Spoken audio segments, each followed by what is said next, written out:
As for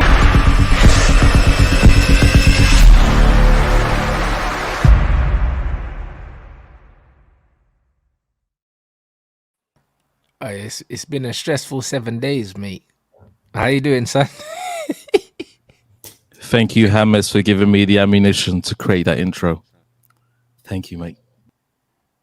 say no more, Dave. Say no more, Dave. By the way, do you know your slogan, innit? End the stream, bro. End the stream. Hey, bro, it's been a long 7 days, man. I'm telling you, bro. We appreciate everyone tuning in, but unfortunately, you know, this is the most that you've got. You got to see our faces. Pay the rent, bro. This is peak, bro. This is peak. I didn't know you were one of those. You're the only team it happened to, merchants, bro. I expected better from you. I expected better bro. from you. Nah, you guys are the perpetual victims, man. You guys are like the feminists of football, bruv. Liverpool. Yeah, using the letdowns of football, innit? and getting pan, bro. You know what I'm saying? Bro, I feel like are you man over it now? Because you know what it is? Are you man over it now? Because you lot actually played really well, and there's a lot of positives to take away from that game, and all I heard was Liverpool fans crying. If I was a Liverpool fan, I would have been pissed, but I'd have said, you know what? We actually look like title contenders, you know? Like I saw fight from the team, down to 9 men, still tried to win the game. Saw a lot of character, and instead, man, we're complaining about the referees. The referees are going to be crap every single game of the season. We know this already, blood. You man need to focus on the positives, bro. Yes. Now this is where it gets funny. So just because all of your teams decided to not do nothing about all the bad decisions that's ever meant to you, that's like saying, okay, I bend over in the shower, now you've got to come and bend over in the shower with me. Now I sit there and say I disagree with this fundamental premise. I prefer the option of going to the officer, exercising my free speech and saying, officer, by the way, they're getting bummed in the shower. I don't want to join them. So you guys can keep on being little bitches and you can go out there and do this, that, and the other. Oh my goodness. Let me watch my language as well, by the way. I know Dave will get on me for that. But what I'm saying is that I think that I don't need to agree with this. I don't need to align with that mentality at all. I just simply, if we want to make a statement because we feel like we've got a leg to stand on, if anything, I think you guys should be saying you're welcome. I think now we've opened more of a door for more teams to go out there and get more answers on this stuff. If they want to, if you don't want to, that's fine. But in terms of the performance, you're right. It was a fine performance. And we was happy about it, but both things can be true. We can be happy about the performance, which was the general consensus. And then we can also be very fuming about the refereeing decisions, irregardless if Garnacho's goal should have counted against Arsenal. Irregardless, we're allowed to make that claim. I get that, but my thing is, like, they're not going to change anything, innit? They're not going to. You know that's not what we were hoping for, though. And I know that's not what you were hoping for, but you're not the first team to complain about VAR. You're not bro. They've even released the audio. Do you know what I'm saying? And there's no real remorse because they're going to keep doing what they're going to do, because whether we like it or not as football fans, VAR was clearly put in not for footballing reasons. They clearly put that in there because they thought, you know what, this will be a bit more entertaining.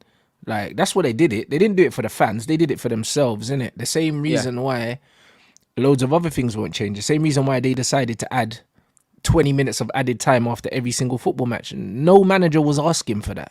No player was asking for that. They were asking for more time off. And instead, they've made every football match 10 minutes longer. They don't care about the fans and they don't care about the people playing the sport. So, like, getting hung up on something that they're not going to change, to me, don't make sense. I'll just be like, you know what? We played well. Like, what a way to go out. If you're going to lose like that, innit? Facts, but again, this is why we've got to analyse both things can be true. We can look at it that way, which the manager, the fans, and everyone was thinking that way, but I just think at the same time, these are, listen, one thing I like understanding of is if it's a human error, I'd like to know if it's a human error. Maybe we just got terrible referees.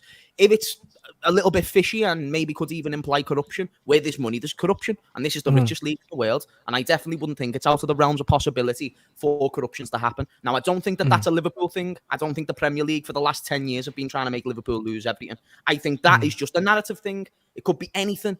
We can broad the ideas of what it could be, whether it's City paying the refs, whether it's Levy paying the refs, whether it's frigging someone made a bet, someone who's a big deal made a bet that isn't involved with football. I don't know, bro. But when you listen to that VAR recording, how quick the VAR referee was to actually disallow what was an objective view, bro. This is why everybody was fuming. The Curtis Jones thing, people was fuming. We obviously made an appeal to try and get that overturned. It didn't. But the thing that we made the most ripe about is it was the objective decision.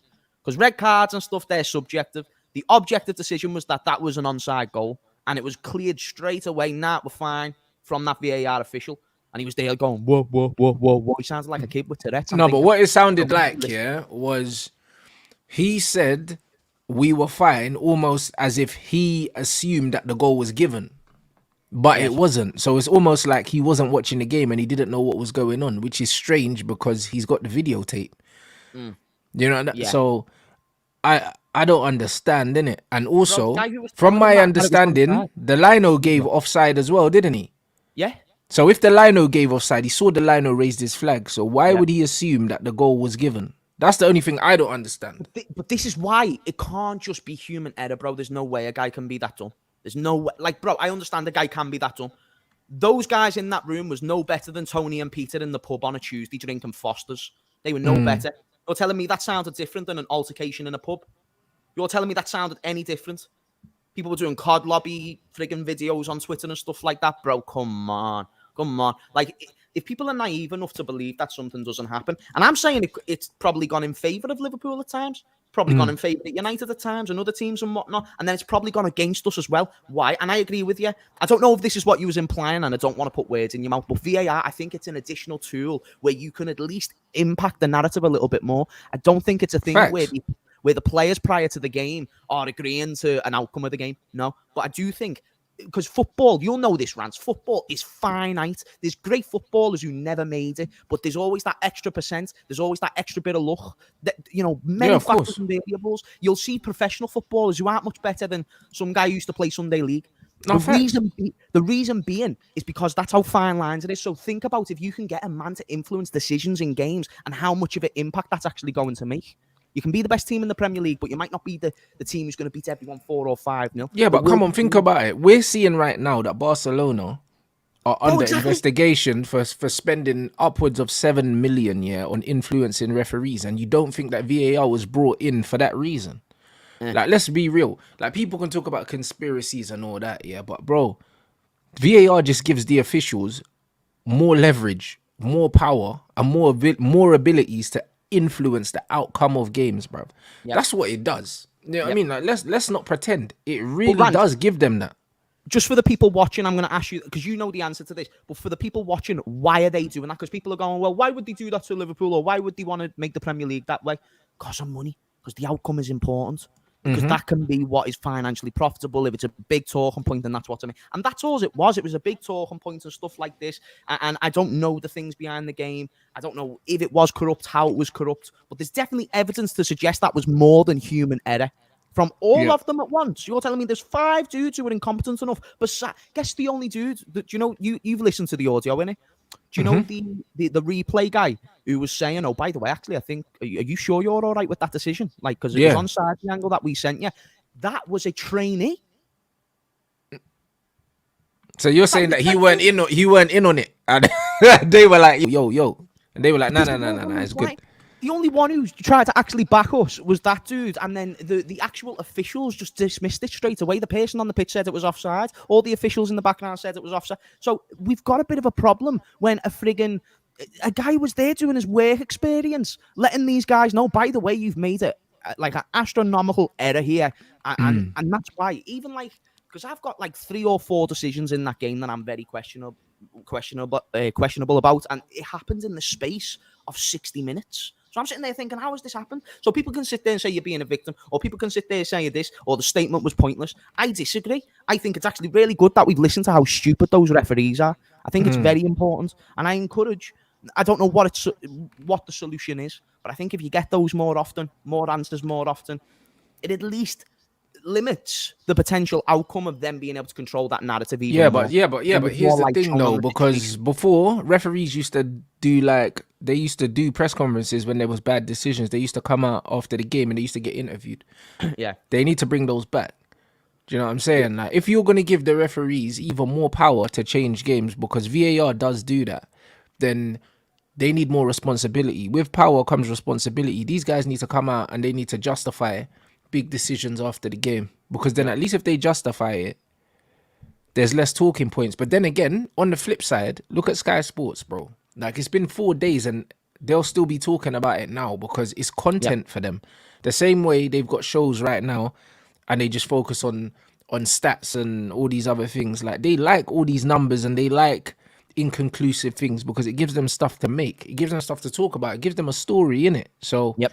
for real, these men are doing these things for entertainment, pure entertainment. It's not about the game no more. Yep.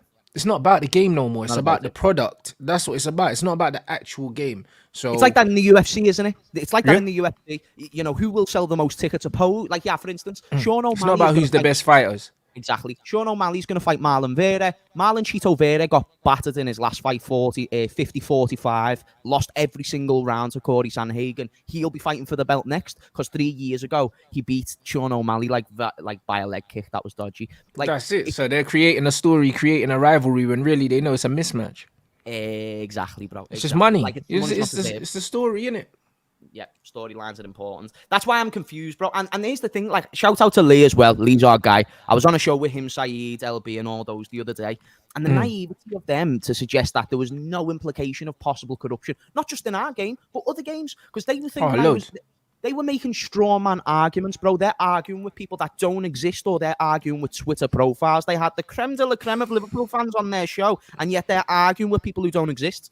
And, bro, they were simply sitting there saying, well, James, I think it's a bit too far, and I think you lose credibility when you bring up that idea. Well, I think it's significantly more probable, because this is what we've got to do. You can't 100% prove anything. You can't No. 100% prove that your mum loves you. But based on evidence, all the things that your man done, based on actions, you know what I mean. You can come to a good enough kind of you can come enough to a good enough kind of thought process to behind it.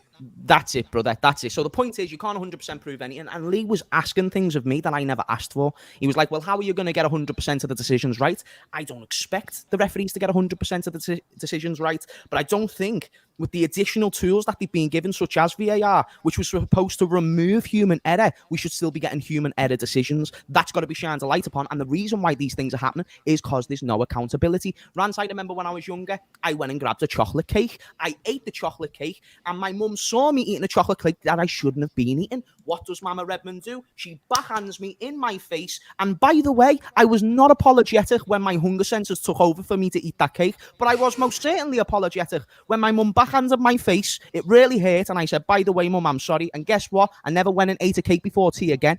Now, why was I sorry?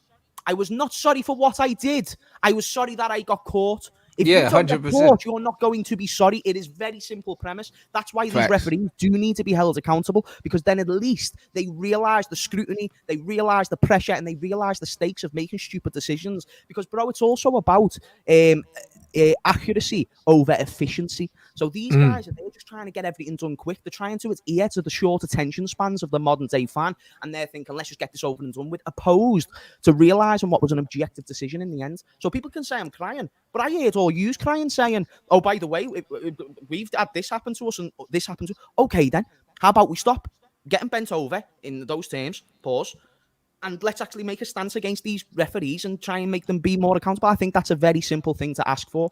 And that's what I was trying to clarify on the show the other day. No, I think that's spot on. I completely agree that these guys need to be held accountable for their actions. I also agree that them bringing this in was not to benefit the game of football. Do you know what I'm saying? Because like I always said, it's the same analogy with the guns in America. They say, oh, guns don't kill people, people kill people. But if there's no guns, then no one gets shot. Do you know what I'm saying? And when you look at VAR, it's like, what's the point of it? You're bringing in VAR.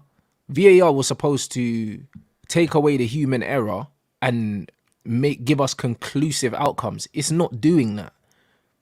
So it's causing more problems. Like, it's taken away the ability to celebrate a goal now, because now you got half an eye on waiting for the VAR check. So players aren't celebrating goals anymore. Like, the same emotion. Like, I don't feel the same emotion when a goal goes in anymore, because a part of me is waiting to see if it's going to stand. The amount of times on my watch along I've changed the score and had to change it back. Do you know what I'm saying? Because you just don't know what's going on. You can't honestly celebrate the game the same way. You can't enjoy the game the same way. Like, it's had a lot more negatives on the game than positives. For every one decision that VAR gives you, that maybe the ref got wrong and VAR's overturned it, there's way more that goes the other way.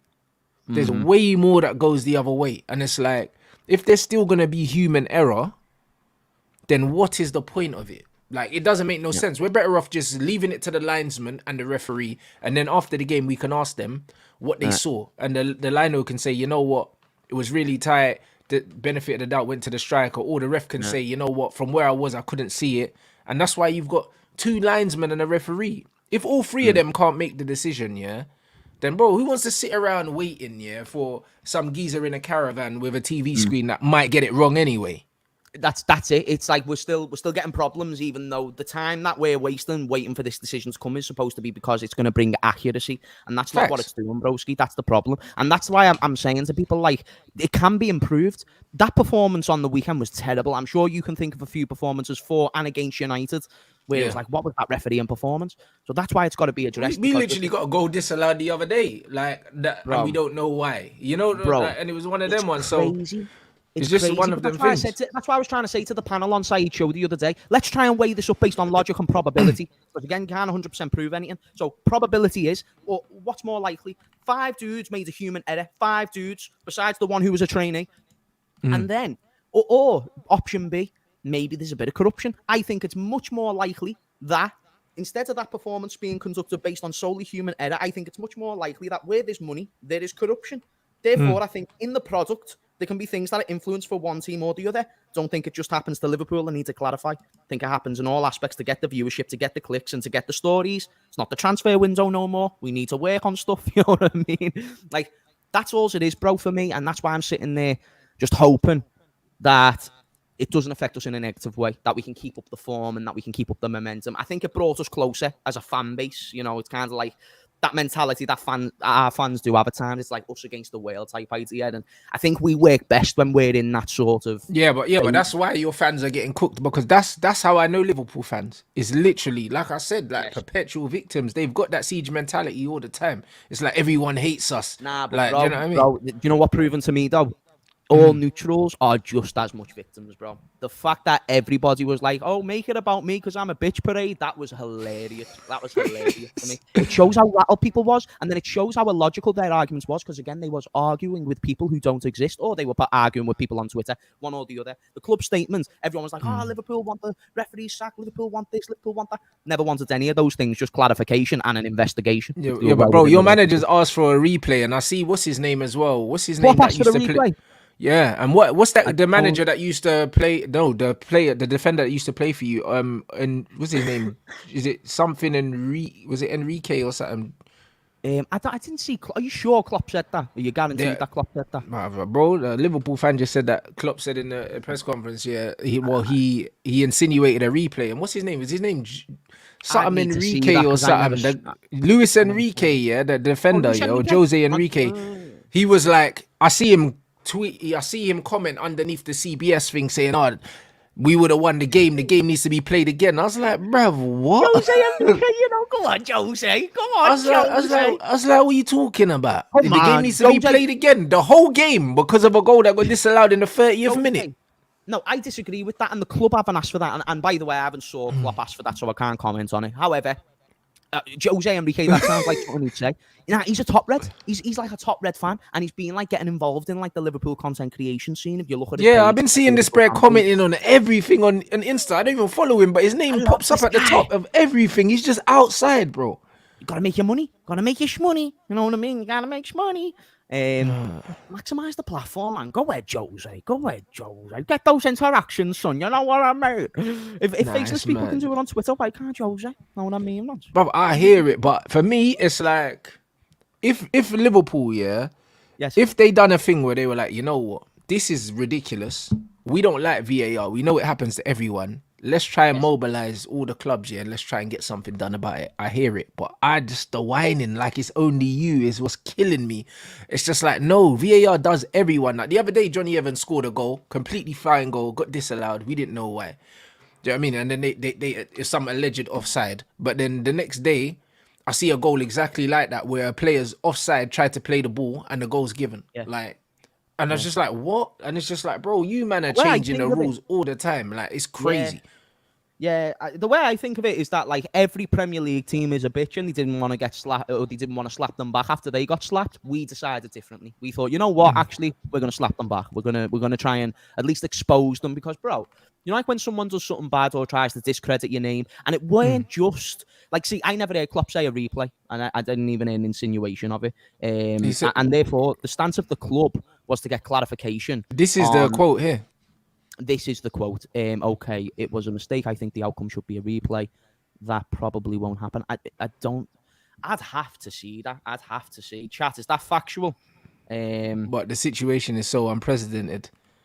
Yeah, no, I'll look into that right now. If so, I don't think that would have been. I know that the club itself, Klopp is obviously the manager of the club, but I know the club, in terms of the statement, didn't make that claim of wanting a replay, but just wanting clarification on it all. It's crazy. Oh no, it was a recent quote. It was a Yeah, recent quote. Fabrizio just tweeted it. You see what I mean? And it's just like, bro, allow the replay, bro. It's in the press conference today that he's done it. Oh, okay. It would have just made more sense, yeah, if they said, you know what? I don't know why he's saying that. No, VAR that's is a travesty, innit? Like, and as clubs, we need to do something about it. Bro, listen, I can back that because I want VAR out, bro. Like, I don't know, yeah. In every other country, guys, I'm sure they have foreign referees, don't they? I don't know why I feel like we're the only country that only have English referees, bro. We only have referees from our countries. I'm sure there must be foreign referees in other leagues because, bro, these English refs are terrible, blood. Nah, you can't do that because now you're bringing in other bodies into the league that you can have less control over. It's much easier to have control over Tim and John than friggin' Juan and Fernando, you know what I mean? Yeah, no, I hear you, bro, but like, it's crazy, man. It don't even make no sense, bruv. Can't control the narrative much with those referees and stuff like that. Yeah, because some of the stuff we see, because even when we watch, when we watch Champions League and also when we watch the World Cups and all of that, the refereeing is always better in these tournaments than it is at home, and it's because they got foreign refs, bro. I'm sorry, bro. Like, this is just what it is, bro. Like, it's some joke thing, bro. I can't even lie because these referees are horrible, man. Like, they're so bad. We've got to speak on this Jurgen Klopp. I'm so disappointed he said that. I didn't, because that's the thing. That's the leg I've been standing on all week, is that no one at the club made that claim. I don't know why he's made that claim. It's a very he's probably seen the pressure from the fans, innit? And he's just been rattled, innit? It happens, bro. Because the thing is, he feels injustice. I think it's a very slippery slope the second you start to decide the outcome of games in a latter part or try and redo games. I think that is ridiculous. I think that causes so many problems. There's so many more games that will be played. If that happens once, that's going to happen loads. So you think that's there you go. The complaints, because then people are going to start protesting and saying, "Oh, you gave it to Liverpool, so now you got to give it to us." One bad decision, and people are getting games replayed now because it's one of them ones where we had a goal disallowed, the Johnny Evans goal. Imagine, we have that goal disallowed and we end up losing the game. Then what? Man United can say, "Well, you disallowed our goal. You shouldn't have disallowed our goal. So now we want to replay, bro." Like, bro, they'll be replaying games every week. Nah, realistically, that's disappointing me. I'm not even going to lie, bro. I'm reading it now and I can't believe what I'm reading. I can't believe he's even suggested it. I mean, I suppose context might help, but I don't think it will. I just don't think that's ever a good idea. And I'm a Liverpool fan. I just don't see a benefit of it because then, I don't know. I just think the easier solution can just be shine light on the referees and just let them get better, or just over time. And I know it's unlikely, but... Bro, you'd be better off asking, for referees to explain their decisions after games or press conferences. I'm in favor of referee interviews after the game. Yeah, for big decisions and all of that. Cool. Put the accountability back on the referees. But then when you start asking for games to be replayed because something didn't go your way, it's like, all right, cool. Like, every team in the league can probably apply for a game to be replayed based on the fact that a decision didn't go their way. Because, bro, like, it's a very, very common thing that happens in football. Yeah, I think it's the context of the game as well. And again, like, we decided to take and because the light's been shined on this is unfortunate. Like, still. But you say the context of the game. It's so early in the season. This game could end up having absolutely no bearing on how the season goes. It could also have a massive impact on how the season ends as well. It could. We've lost the league by a point twice before. No, I hear that. Do you know what I'm saying? But then on the flip side, you had 10 men. There's no guarantee that you scoring that goal means that you would have still not lost the game, like, because the game could have, because different teams attack. It's true, but teams react to conceding goals very differently. Like, Tottenham conceded the first goal twice against Arsenal, yeah, and still managed to get a draw. Do you know what I mean? So it's one of them ones where because you had 9 men, yeah, even though you conceded a goal right at the end, like who knows how the game would have gone? It's all if, I buts, agree. and I do you know what I agree. mean? I That's agree. all it is. It's slippery, bruv. Like, it's a very slippery slope to go down to don't be agree with asking that. for a replay, man. And I just, yeah, it shouldn't be happening, man. Like I'm personally, disappointed in that. I'm not gonna lie. I'm disappointed. but it's the pressure outside because people are talking Yeah. about it a lot. So he's probably said, you know what, yeah, we might have something here. Because look how Yeah. long ago it happened, and people are still talking about it's Wednesday, bro. Yeah, that was bad though, bro. You can't like the one thing I'll say is it's a slippery slope making that recommendation. I still think it's at least the club have a right to make a fuss about it. Sky and stuff like that, they do what they want. But the club definitely have a right to still make a big deal about it. It was a terrible decision, And this bro. is a great comment. So what do we replay the game 11 versus 9 for an hour from 30 minutes? Yeah.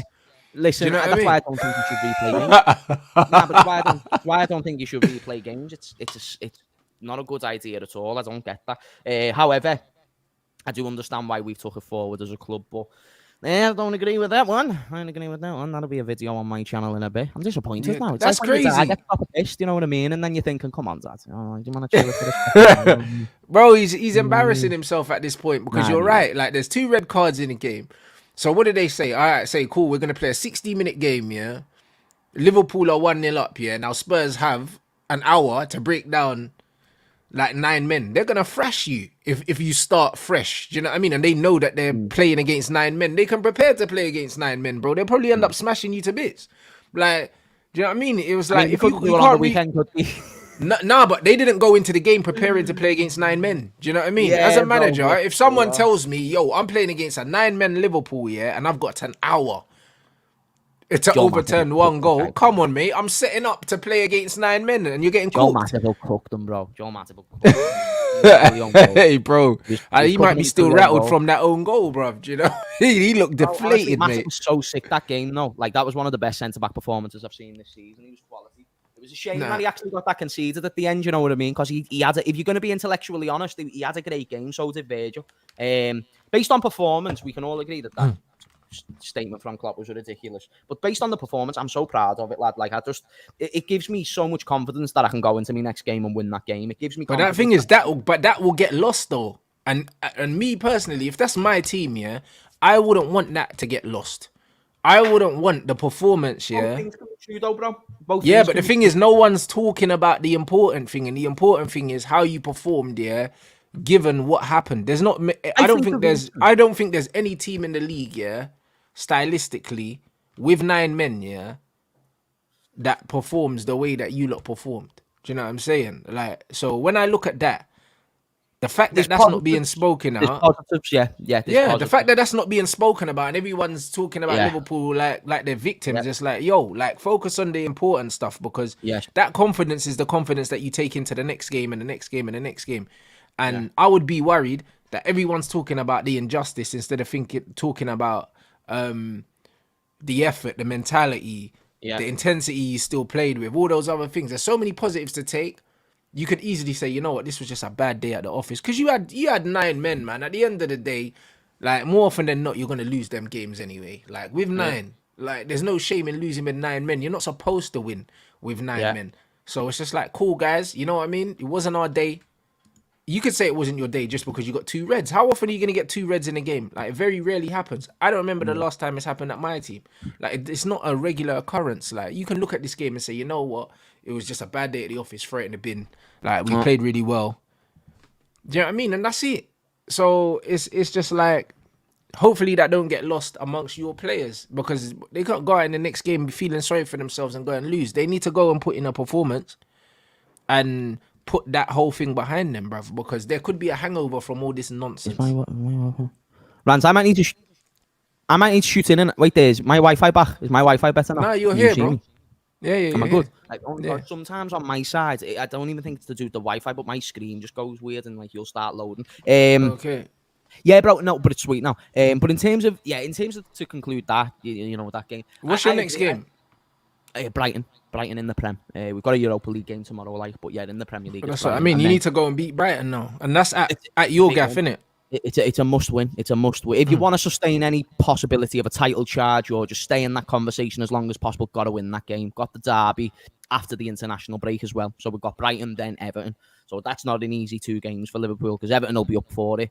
And they played quite well at times under Dykes this season, Everton. They haven't got the results, they haven't got the goal scorers, but, they found a bit of a tune in terms of like an actual performance basis.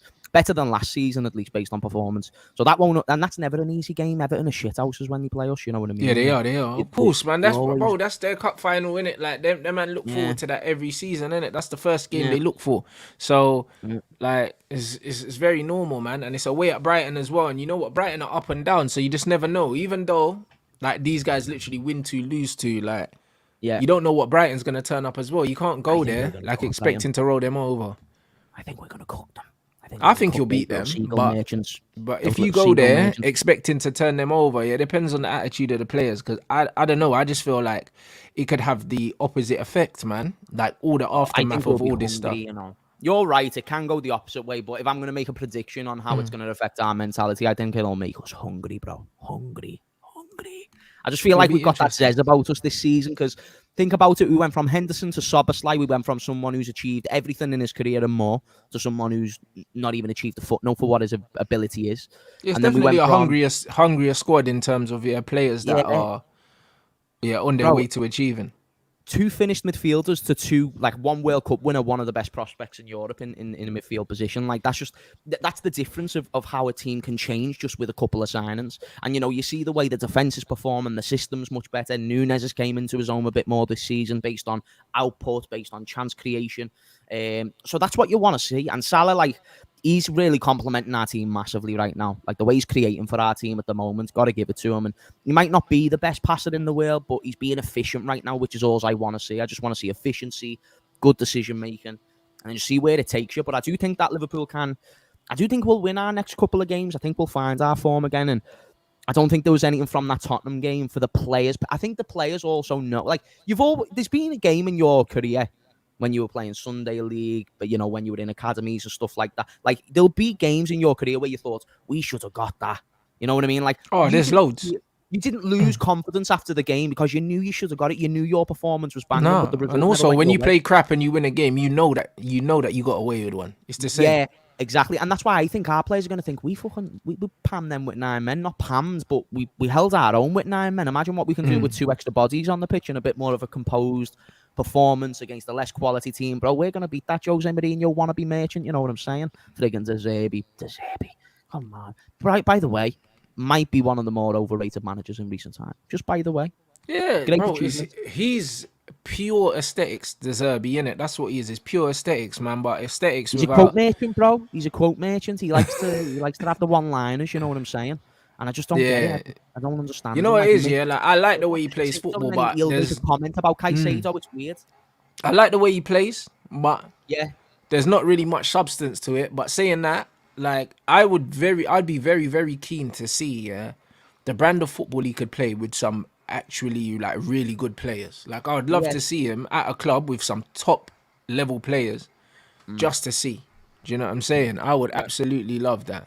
Because then I'd want to see, you know what? How can you handle the egos? How can you get the players to do maybe the side of the game that they don't want to do, etc., and how his temperament matches with the players? Because that's what stops a lot of managers a lot of the time. Their man management is the reason why they can't replicate certain football with certain people. Like, I think that's why Nagelsmann struggled at Bayern Munich and so on and so forth, and probably why Ten Hag's struggling right now at Manchester United, bro. Like, at the end of the day, it's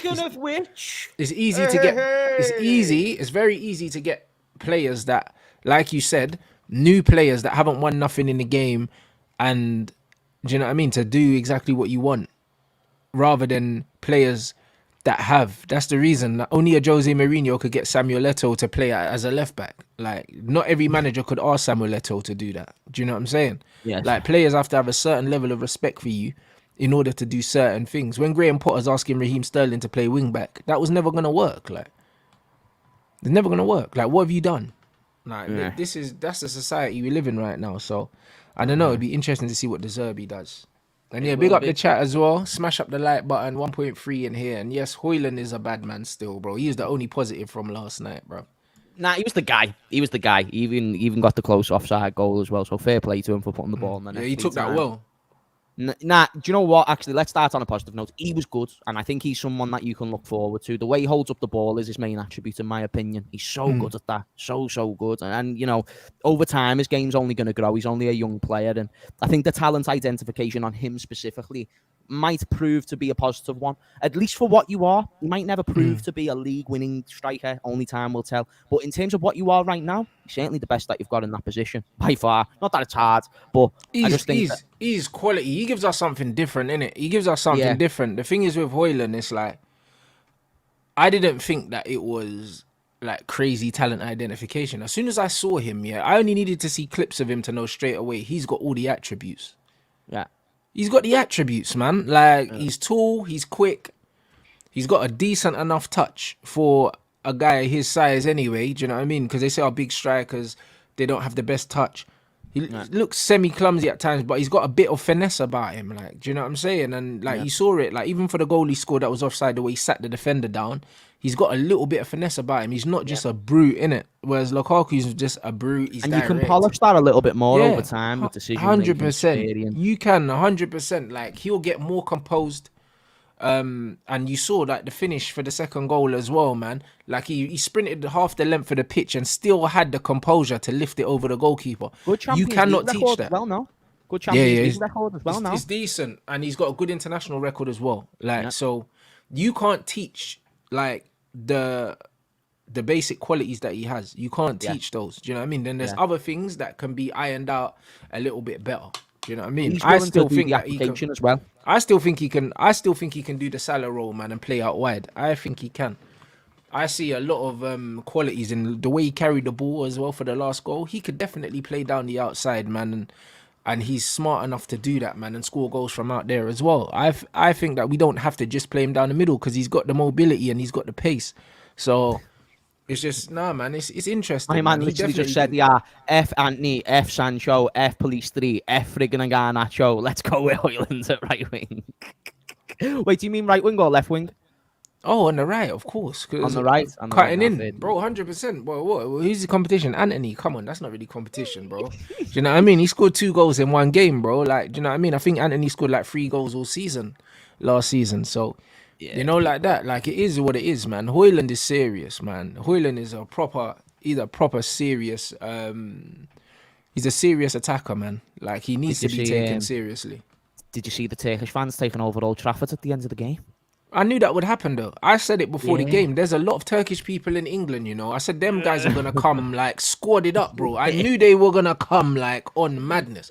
I knew it, bro. Like, there's enough Turkish people here, bro. Like, they're probably, out of all the nationalities, they have to be some of the most concentrated in this country. There's so many. There's so many. So I knew that they were on it. Bro, James Milner had Besiktas fans commenting on his thing. Come to Besiktas, come to Besiktas. I'm thinking, bro, these don't rest. These don't rest anyone of any quality. They done it to Jamie Vardy. Jamie Vardy, come to Besiktas. 100 likes, 200 likes. I'm thinking, what? These will take anybody. These are in Amsterdam red light district, and they're willing to take whatever they see that'll be worth the affordable price. Pound for pound, is this worth it? Say no more. Because, bro, Jamie Vardy and James Milner, that's hilarious. Nah, proper things, bro. Like, you know what I mean? So I'm not surprised, They love the football, though. They love it. They're mad passionate, bro. They got proper ultras, man. Like, I've been to Turkish games, and I'm seeing man throwing flares. I've seen man throwing seats at each other, bro. Like, the seats, they're ripping the seats off and throwing it at each other, bro. Like, these man, like, when you talk about passion and that, bro, I've never seen someone throwing seats at, like, it's crazy. Yeah, this the thing as well. I was like, when I said, do you remember when I said to you that Galatasaray, I'll give you a game at their place 100%? Yeah, like, that's the narrative, isn't it? Galatasaray away is a tough game. They're mad intimidating. Exactly. I think it's so mad. Like, I want to ask you something, because I think likelihood is Manchester United still qualify for the knockout rounds. Likelihood. I think when you see, like, the fact you've still got them away, you've got another game against Bayern. Is there no level of concern? Like, even with the way you're performing? Oh, there's concern. There's concern that we end up dropping into the Europa League, mate. There is concern. There is concern. Because this game should have been a game we won 4-0 yesterday. And somehow the managers managed to lose the game. Like, so it's one of them ones where it's a bit crazy, bro. I'll be real, like it's looking like Europa because we're not beating Bayern. And then on top of that, going to them, we're probably gonna lose that. No, I mean I can't see anything. Even a draw would be a bad result, is the thing. Because if you would. lose to Bayern and you draw to Galatasaray, is the draw against Galatasaray, and let's even assume 2 wins over, is it Copenhagen that you've got? Yeah. Let's say that you beat them twice and you get a point over Galatasaray. Is that enough to qualify you? I don't think so. God, that's a tough one, you know. I don't know. We have to win. We have to win all of our games, bar the Bayern game, to guarantee qualification. I believe. With all due respect, bro, since Sir Alex, you have been the most pointless team in the Champions League. Okay, maybe Arsenal because they haven't done great in it either.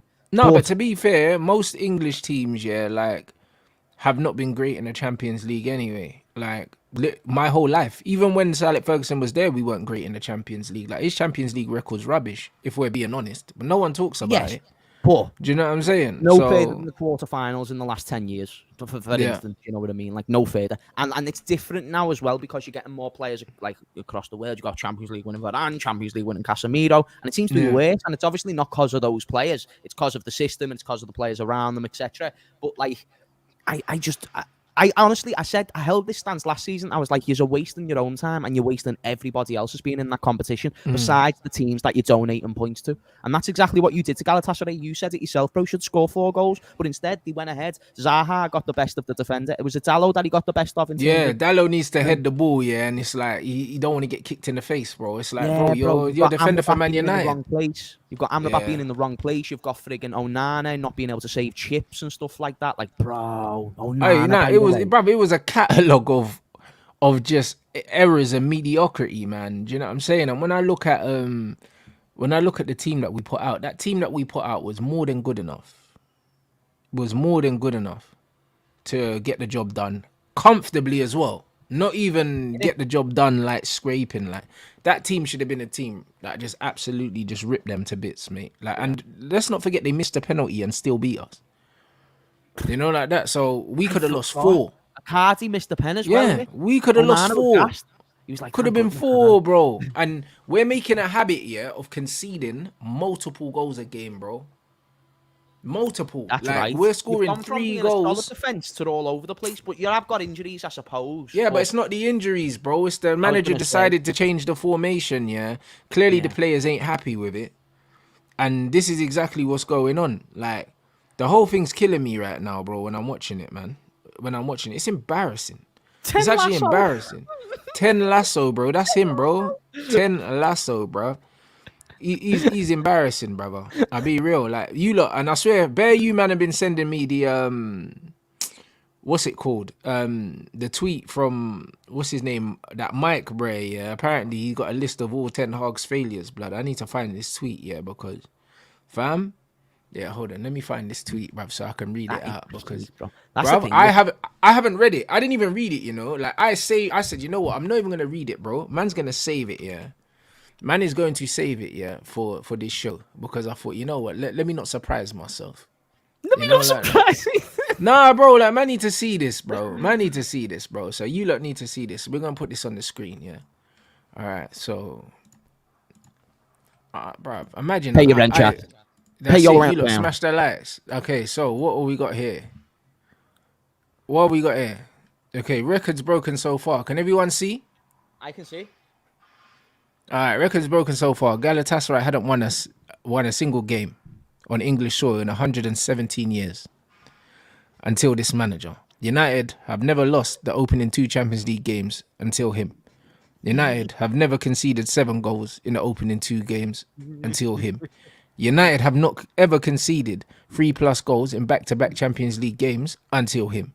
Galatasaray hasn't scored in or won an away game in the Champions League since 2015. What? Scored 3 in 1 game as soon as they meet Ten Hag. Man United hadn't lost 4 of their opening 7 Premier League in the history until this manager. Bro, this is only the beginning, bruv. This is crazy. All right, cool. So, United have. Whoa! Did you see United. the size of that list? I didn't Yes, expect it to bro. go down that much. Bruv, United haven't had as few as 9 points from the opening 7 games since 1989, bruv. Nah, That's I'm so crazy. happy. This is why United, This is bruv, why I'm gassed. God gave me glasses, bro. I get to read this in HD, bro. bro, HD. United haven't conceded 4 goals in the Champions League group game in 28 years until this manager. United didn't conceded 3+ goals in 3 consecutive games since 1978, bruv. United have never lost at the Tottenham Hotspur Stadium. United hadn't lost the opening 2 away games since 1973, blood. United hadn't conceded more than 1 goal in 4 consecutive league games since 1979. Bro, this is crazy. Bro, this is crazy. This is only the beginning, bro. Like, look, bruv, this is crazy, bro.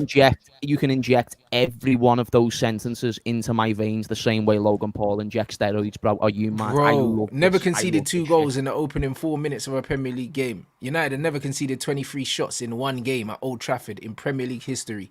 Brighton had never won twice in a row at Old Trafford, bro.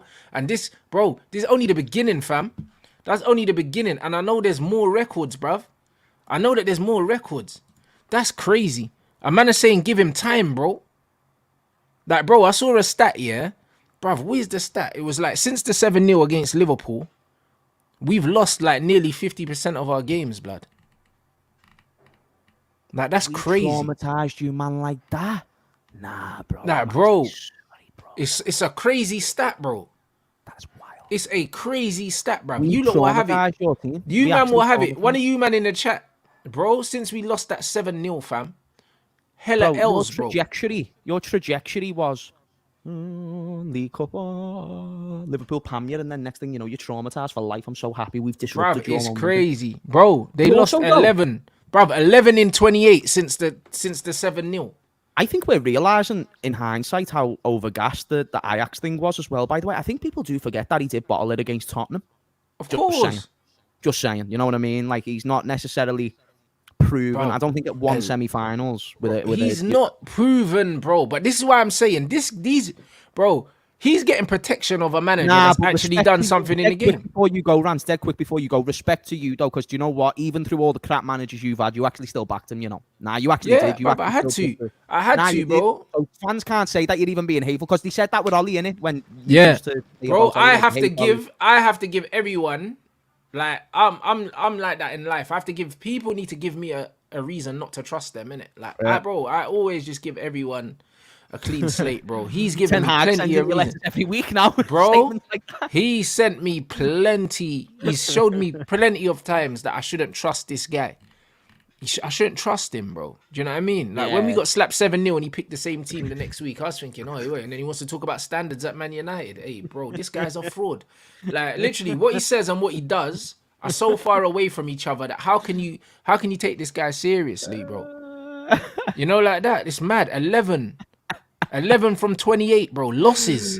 And he's still here. And people are saying, oh, yeah, but the season's just started. No. Go all the way back to last season. Bro, he's nearly lost every other game.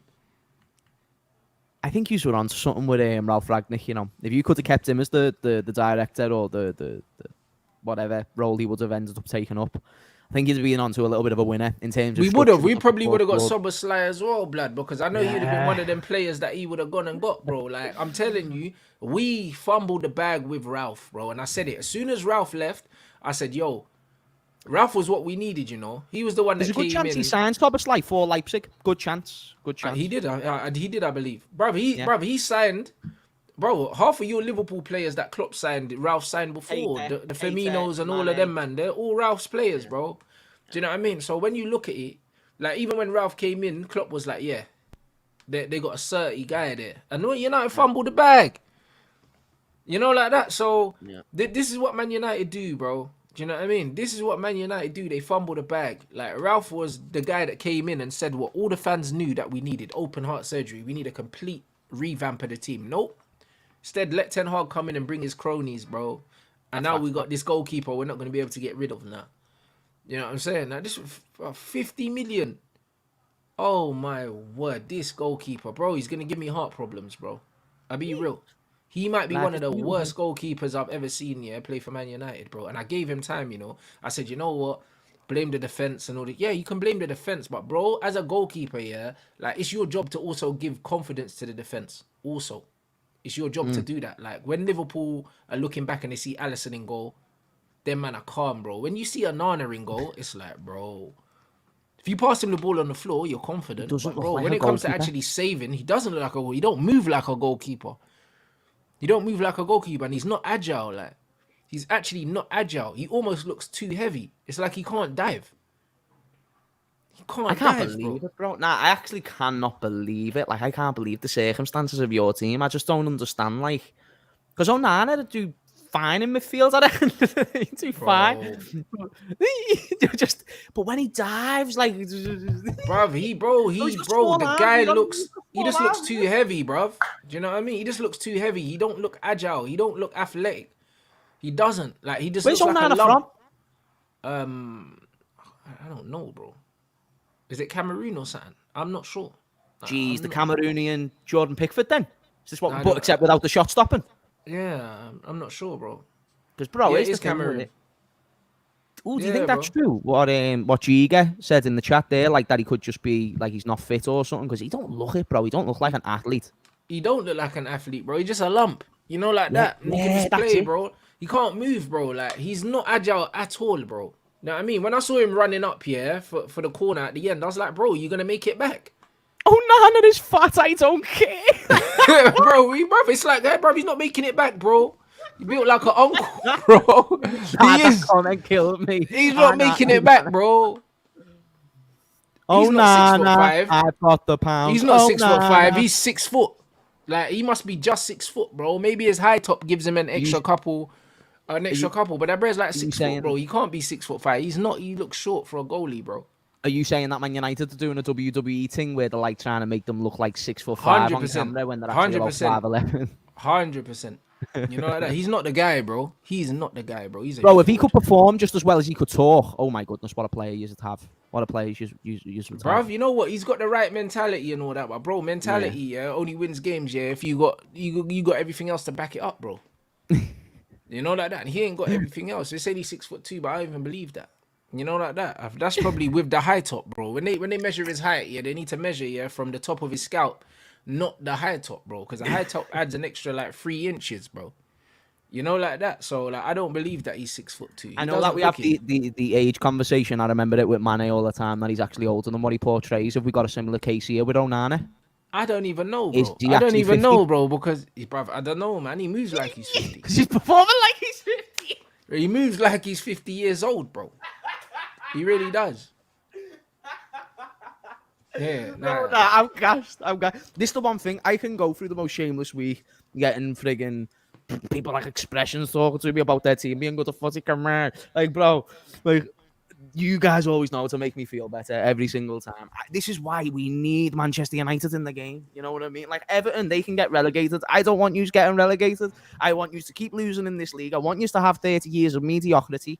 And then we'll see the conversations by then, you know what I'm saying? But you guys aren't those guys, bro. Like, this is the one thing that I think Man United fans would accept a lot. So you just ain't that guy at the moment, you know what I mean? Only because there's multiple other teams who are just well better run. Like, way more ran, and they're achieving the expectations of what they want to do. You might have the financial power, you might have resources, but Yeah, and even until a that's drying takeover happens or something happens, you've got a big problem, man. Big problem. Nah, yeah, we're in trouble still. We're in trouble. I'll be real. And it's like, I know there was a statement. Someone said they tweeted saying, "Oh, the manager's job is safe." But bro, they said that about Jose.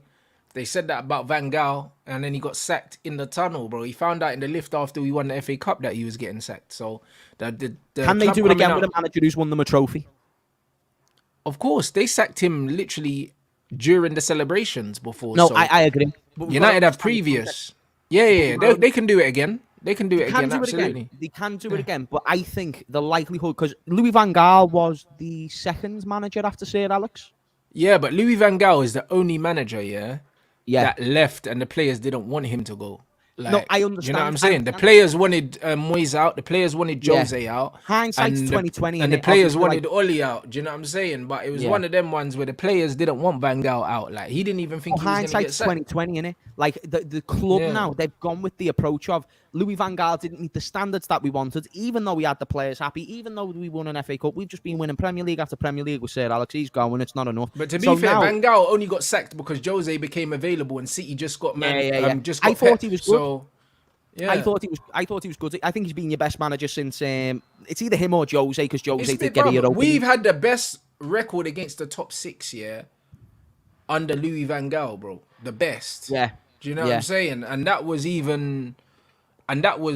I think that his record was, you could probably include Sir Alex Ferguson's record in that as well. That record was crazy. Just to land on my point though, because I'm not giving you what I think this is the right logical conclusion, but I think logically, for Manchester United's owners' point of view, board of directors, logically, I think we've tried the thing where we sack managers. Clearly, the expectations of the overall club and standards have decreased, and this is the only two to have won us a trophy since Jose Mourinho. And although, maybe it could be a little 2.0, get rid of Ten Hag, let's bring in a proven winner like Hansi Flick. That could happen for sure because he's available and I think that has to be the play, because if we wait too long, he ends up back at Bayern Munich for sure, because Tuchel's not finishing the season there. Yeah. Would you take it? Would you take Tuchel? No. He's a fraud. I don't like him. Champions League winner. He's an absolute fraud, mate. What about Michael Carrick? That's a good option. It's not really. Do you know what I mean? I'd take Michael Carrick as interim. Yeah, I wouldn't take him as the permanent manager. If someone said Michael Carrick is a Manchester United manager, put some respect on your he was a good Man United manager, but I would take Michael Carrick as an interim 100%. I wouldn't take him as their permanent manager. I would take him as an interim if they knew who they were waiting for and there was a restructure coming and just someone to just steady the ship until there's a takeover and that. Cool, bring Michael Carrick in. But I'm not trying to see a permanent manager come in that's not Hansi Flick or someone that's won something already. Yeah, I don't think that Hansi Flick cooks at United. I just don't think you've got the resources. I don't think. No, he needs a director, bro. Like I said, if I'm in charge, I go and get Flick and I get Ralph together, bro, and then I'm cool. See, that's something I'm fearful of with your finances as well. That's something I'd be fearful of because you'd spend your money a lot more wisely. Yeah, once you get new owners, we'll know what's going on. But money needs to be spent.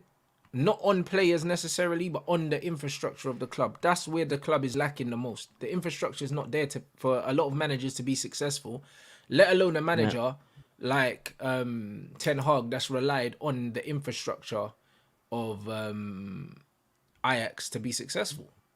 Like, not many managers can come into a place that's like the Wild West, because that's what Man United is. It's literally that. Yeah, someone just said exactly. Funnily enough, the name was laughing at this. Exactly, James. We've got peas. You should be fearful, bro. You've had peas. You've had peas. And it's not done anything. It does not matter. Like, believe me, infrastructure is the most important thing Manchester United can find. Even new owners doesn't guarantee it, but you'd like to think it doesn't get much worse, and you'd like to think that these dudes who come in will be a little bit more ambitious, a little bit more willing to spend, and that's the difference right now, bro. You know what I'm saying? Like, you see these managers like Hansi Flick. Okay, fine, great, established records and resumes, but the fundamental thing is he was at Bayern Munich with the best resources. Even Thomas Tuchel won that league, and Dortmund had a great season and good recruitment. I think the only manager in the game right now that could probably come in with the players we have and expect to do something is Simeone, because he's a bastard. Like, he would just come in and he would literally just have man playing. If you want short-term success, he'd be the goal. He's the only guy. He's the only guy that I feel like could run the team, from top to bottom by himself, because he's got the clout, he's got the presence, he's got everything. But man, don't want that football nowhere near my club, bro. Do you know what I'm saying? And that's I just don't want that, bro. Like, I thought we were gonna see, because if it doesn't result in a trophy, it's months and months of watching football you hate. You know what I mean? But that's what I mean, bro. Do you know what I mean? But he's the guy that's got the presence, he's got the authority to actually check a lot of these players. Yeah. Like that. And that's what it is, bro. Ten Hag ain't got the authority. I think he's the type who could save like your European run in a way, like make it respectable 100%. opposed to getting knocked out in the group stages and going to 100%. But I think Man United need to be thinking not too long term, but more long term, instead of fixing the actual problem. Do you know what I'm saying? Like, and that's what it is, bro. Like, you have to like, I mean, if you got a leak, it is what it is, man. You can put a bucket down, do you know what I'm saying? Or you can actually sort out the actual leak, man. Do you know what I mean? And get the pipe sorted. And I think that's what we need to do, bruv. Do you know what I'm saying? Manager's putting a bucket under the ceiling, but the bucket's gonna fill up and overflow at some point, and that's what United are doing right now without having a director of football and without having a proper structure. So, I think that we need to prioritize that. But in the meantime, I just think having a manager there is doing more harm than good, because it's just dividing the players. Because when you have a manager that the players don't believe in, you then start to get cliques where you get players that are on the manager's side versus players that aren't on the manager's side. So basically, you're not singing off the same hymn sheet, which is a problem. That's it. And then you see it on the pitch. Yeah, you see it on the pitch. And that's what happened under Jose. It became Jose's guys versus the guys that weren't Jose's guys. Do you know what I mean? And then you had Pogba and them lot on one side, then you had Lukaku and them lot on the other side, and it just didn't. You know what I mean? It didn't work. That's why sometimes it's just better to just have no manager and everyone just gets together, bro. And you just put in a yes man for the foreseeable that all the players get on with. You know, like that. That's just what you got to do sometimes. That is right, bro. That's what you got to do, man. So it just is what it is, bro. I can't. Yeah, if I have to ask, and I know you can't give a definitive answer, and answers like this can change because information changes. If you were to make a prediction right here, right now, based on like your end of the season, I'm only really going to ask for champion. I mean, you can say if you think you're going to win an FA Cup or League Cup, but I'm mainly asking, where do you think you'll finish in champs, and where do you think you'll finish in Premier? Champions League in this group, I think that we probably end up finishing third, bro, based on where we are right now, and then we end up in a Europa League, and then that's providing that the manager's there until the end of the group, and then in the league, sixth maybe. I don't see us finishing in the top 5 playing like no possibility of salvation. No possibility. I got no faith in this guy. No faith in this guy to turn it around. So you feel like you haven't saw enough evidence this season to suggest this guy is going to get it right, or he's going to make the right decisions? The players aren't playing for him, bro. Do you know what I mean? So, unless he magically decides to get the players on side and the players turn around, which I don't think they will, you can't win trophies, you can't win games without the players. And it's very clear that he doesn't have the players. You don't lose a game like yesterday if everything's all right. Do you know what I mean? Like, everything's clearly not all right, and people are trying to overlook it, bro. Like, I can't overlook what I'm seeing right now. So, it's just one of them ones, guys. I'll be real. It's that. It's free Sancho, bro. It's that. It's free the guys, bro. Free the guys, fam. That's what it is. It's free the guys, man. Free everyone, fam. You know what I mean? So, I don't know. We're going to see, man. But to be fair, though, your favourite ballers couldn't do too much worse than the team that we're seeing right now. I'm sure Martial could put in more of a shift. Yeah, but this is my point, bro. But this is exactly my point. Like, when the manager doesn't know who his best players are, then as a team, you've got no hope. The one thing about Klopp here, no matter how the results are going for Liverpool, it's like he knows who his players were. Do you know what I mean? I never saw a game where he was like, oh, you know what, I'll play Oxlade up front because like, why not? Like, he still knew who his guys were, innit? And this is the thing. Our manager don't know who our guys are. We saw Hannibal playing right wing yesterday. He's not even a right winger. Like, manager-wise, he's not that. Yeah. He's not that He's just guy, guessing, bro. Like, you know what I mean? We'll play Hannibal here, see what happens. All right, it doesn't work. All right, cool. Pellistri will play the next game. Then Garnacho will play the next game. Then it's like, bro, like, when a manager uses too many players, it's usually a telltale sign that he doesn't know what his best team is and he's still trying to work things out. Yeah. I remember seeing Tuchel do that thing with Chelsea where he won the Champions League straight away and instantly you saw a drop off. It was like Ten Hag. It was kind of like I felt something like that coming along just because there was just something about him, bro. Certain games last season where I was like, whoa, he's got battered. Like, he's got battered. Like, I understand he's done well in other games and there was a good run or two there last season, but I just think, like, if Rashford goes through one of his little mental phases again, then he's not going to score. It kind of seems like that's happening right now. And the decision-making that I saw from Ten Hag at times was questionable, bro. And that's why I'm sitting there thinking, like, maybe he was just that sort of flash in the pan, came in, had a good season, got to 2 finals, finished in a very respectable position in the league, and just had that instant bounce because it was something new, it was something fresh. But then enough time to learn about someone, you think, actually, this guy isn't all that great, and I don't really want to be this isn't someone who I seem to want to fight for. And this is the thing, Ten Hag tried to do everything that Klopp has done so well. Like, I'm not trying to just make this about Klopp or Liverpool, but look at where we was and then analyse what Klopp's done. Man management, the players are on board with him. They all sing off the same hymn sheet. The fans, even though, like the thing he said earlier in the press conference, like replay the games, You might think that's daft. I think it's daft, and I'm a fan. But our fans are going to be like, "Come on, Jürgen, you're doing it for us." 100%. What that does is it galvanizes the fan base. It gets us all on one hymn sheet, and it gets the atmosphere improved. So what Klopp is doing is covering all bases that a manager needs to cover about keeping everyone happy. Whereas Ten Hag has neglected certain areas, which has culminated into just an inconsistent, incohesive type of team, which is what you're showing right now. Bro, I felt so sorry for Casemiro, by the way. Little last point. Casemiro, I felt so sorry for him, bro, when he had to make that challenge. I was just thinking, No, he's a legend for that. And that's the reason why I said that he's my captain, because you could see on his face straight away, he's like, bro, I have to take one for the team. Like, it reminded me of the Ollie thing, innit? The Ollie clip. Yeah, when he just ran man down and then fouled him, bro. He just took one for the team. And I respect that so much, because he put the team before himself, and he always does that. And that's what a captain's supposed to do. He's going to get cut this season by fans, though, because your team's playing bad. He'll get the end of it. He will. He'll get the end stick. But he's quality. He's absolutely quality. Deserves respect. And it's amazing how his performances at Man United are still maintained to like how they was at Real Madrid. It doesn't seem it based on the results, but his individual performances is incredible. He's a top player. He's a top player. 20 goals and assists for the CTM, come on. Yeah, bro, he's a top player, bro. Do you know what I mean? And when I saw Man United fans trying to blame Casemiro, that's when I realized that these men have lost the plot now. Do you know what I mean? When I saw him majority blame on him. Yeah. When I see them scapegoating him, instead of players like Rashford and Bruno, I was like, all right, cool. This fan base really have the lowest IQ I've ever seen in it. And this is why I don't really take anything they're saying too seriously. So it's just one of them things, really, man. Like Casemiro, what he done yesterday is proof of why I respect him so highly, because he easily could have said, you know what? Keepers fucked it. This is his business. Do you know what I mean? And he took the penalty. He took the penalty, and they missed it. So it's one of them ones where he could have ended up saving us a point. It actually worked out then. Now I never even put that together in my head. That challenge actually did work. He must have been buzzing on the sidelines, going yes, and then concede a chip. But there you go. Do you know what I mean? So he could have actually rescued a draw for us in that moment. But you know what? I know you're not a passion merchant, but even like the way he celebrated with Hoijlund, and he makes players feel like a big deal. And you've got to understand how those personalities are huge in a dressing room. If you're not getting your, I don't want to say the word comfort, I don't know what the word I'm looking for is, but it's like where you've got a good relationship between the player and the manager, essentially. If you don't have that with your manager, it's like, at least I can look to Casemiro, and Casemiro is a proper leader, bro. He makes himself available for the young guns. That's what you can sort of tell. That's the vibe I get from him.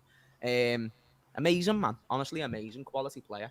Nah, he's proper. Hey, guys, make sure you smash up the like button already there. Make sure you subscribe to James Redmond TV. You already know. Man, we've got a premiere starting on this channel after this that you guys are going to be redirected to. Do you know what I mean? What you got coming up, my bro? I'm going to do a video on Klopp being a shameless merchant, bro, and I'm going to join him. I'm going to be shameless as well. Replays all day. We deserve a rematch. Don't take our league title away from us. Yeah, man. It's going to be sick. It's going to be sick. So tune into that. That'll be uploaded in about an hour or so, and then I'll probably be live later as well. By the way, dead quick, big Champions League games on tonight? Big Champions League? I think Barca are playing tonight, aren't they? So... I think Newcastle are playing PSG and Barca are playing someone. Who are Barca playing? I'm not too sure. Jeez, Newcastle PSG is a game. I'm gonna be watching that, bro. I'm gonna be watching that.